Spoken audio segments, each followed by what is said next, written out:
Bienvenue, chers téléspectateurs d'Afro Info 243. Une accalmie s'est observée ce lundi 13 mars au matin sur les différentes lignes de front dans les territoires de Massissi, notamment autour de Sake au Nord Kivu.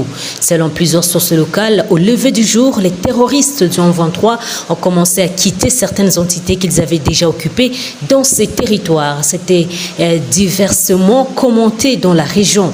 Dans la chefferie de Bachali, les terroristes du M23 ont quitté la localité de Mouesso vers 0h cette nuit, amenant avec eux leurs malades qui étaient admis à l'hôpital de Mouesso ainsi que quelques membres de communautés civiles dévoués à leur cause.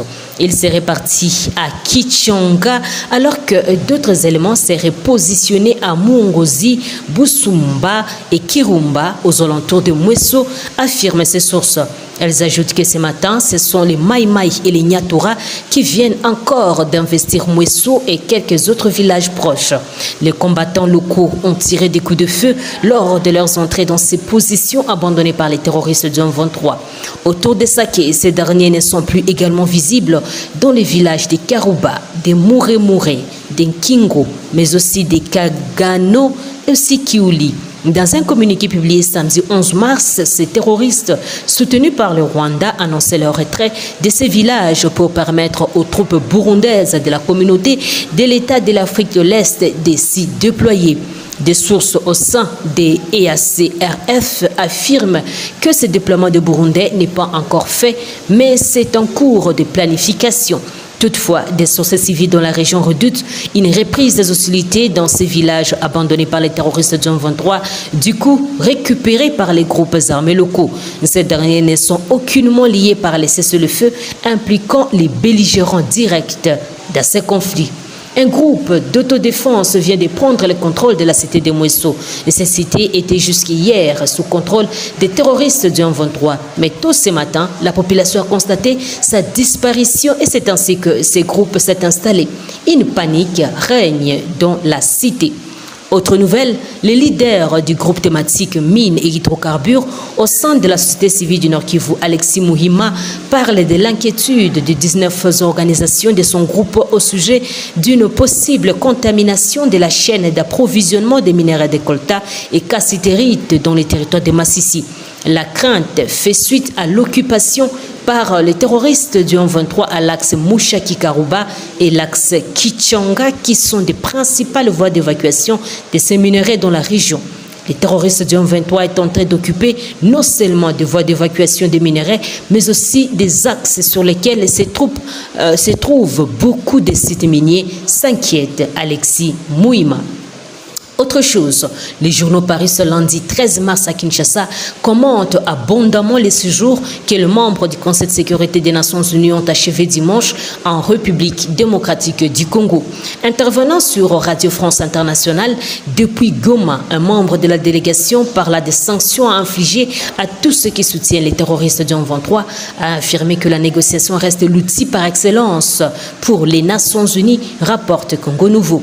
Pour lui, renchérit les journaux, il faut une négociation politique, une solution sécuritaire. N'attendez pas des Nations Unies qu'elles règlent les choses de manière magique et d'une manière instantanée à la place des autorités congolaises. À ce sujet, le potentiel rapporte les propos tenus devant la presse dimanche à Goma par l'ambassadeur français Nicolas Desrivières, représentant des 5 pays membres permanents du Conseil de sécurité des Nations Unies. Il est important de penser à l'approche dialogue politique pour mettre fin à la crise sécuritaire au Nord Kivu avec la rébellion du M23.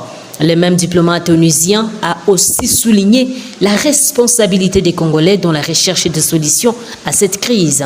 La mission de l'Organisation des Nations Unies pour la stabilisation de la République démocratique du Congo, MONUSCO, n'est pas une opération de guerre. Elle n'a pas mandat d'attaquer les groupes armés, mais plutôt de protéger les civils, d'où un accent sur le volet humanitaire. Attaquer les groupes armés, c'est la responsabilité première des forces armées de la République démocratique du Congo. Il est important de privilégier les dialogues politiques pour une sortie des crises. À travers les déclarations faites par ces diplomates à la fin de leur mission, note pour sa part la tempête des tropiques, il ne se dégage que la recommandation à venir risque d'être partagée entre les sanctions contre les commanditaires de l'insécurité à l'est de l'AR du Congo, tout comme des négociations impliquant les parties au conflit. Concernant les sanctions réclamées par des Congolais contre le Rwanda, renseigne l'avenir, les conseils de sécurité des Nations Unies n'excluent aucune éventualité. Autre nouvelle, 2 bastions des rebelles ougandais des ADF ont été détruits par les forces armées de la République démocratique du Congo dans les forêts d'Irumu, un territoire situé dans la province de l'Ituri. D'après le colonel Siron Simba, qui est l'administrateur du territoire d'Irumu, qui a confirmé cette information, ce sont les éléments du 3206 régiment d'infanterie Léopard qui ont détruit ces 2 bastions ensemble avec le partenaire ougandais des UPDF. Selon la même source, ces bastions servaient de cachettes à ces terroristes après les frappes des militaires de la coalition FARDC-UPDF dans la partie Est. Ces terroristes ont renseigné énormément de pertes. La présence des éléments FARDC-UPDF rassure plusieurs populations qui dorénavant vont rejoindre leur localité. L'objectif est de rétablir la paix dans la zone et plusieurs zones ont été déjà récupérées dans les territoires d'Irumu grâce aux opérations effectuées par la coalition de forces armées de la RDC mais aussi des UPDF. Terminons par cette nouvelle. 2 journées de deuil ont été décrétées ce dimanche 12 mars 2023 dans la chefferie de Bachou. C'est dans les territoires de Béni, nous sommes en province du Nord Kivu. Cette décision est consécutive au massacre des civils perpétré par les terroristes ougandais des ADF le 8 mars à Mukundi et ce dimanche 12 mars à Kirindera, faisant plus de 60 morts. Pour honorer la mémoire des illustres disparus, cette structure citoyenne consacre ces journées de deuil pour le lundi et mardi sur toute l'étendue de la chefferie de Bachou. D'après Roger Wangeve, président de la société civile de la place, par cette manière, la société civile réclame des opérations sérieuses dans la zone pour bouter hors d'état de nuire l'ennemi qui ne cesse d'endeuiller la population civile. Suite au massacre de Mukundi le 8 mars et de Kirindera dimanche 12 mars 2023, la société civile de la chefferie de Bachou décrète 2 jours de deuil, donc ce lundi et demain mardi sur toute l'étendue de la chefferie de Bachou, a-t-il écrit. L'armée considère ces carnages comme une vengeance des terroristes face aux pertes qu'ils subissent dans la profondeur de Mwalika. Chers téléspectateurs d'Afro Info 243, merci de nous avoir suivis jusqu'à la fin, mais aussi pour votre fidélité à notre chaîne Afro Info 243. N'oubliez pas de vous abonner, liker, commenter, mais aussi partager. N'oubliez pas de nous laisser un commentaire, cela nous fait toujours chaud au cœur de nous lire.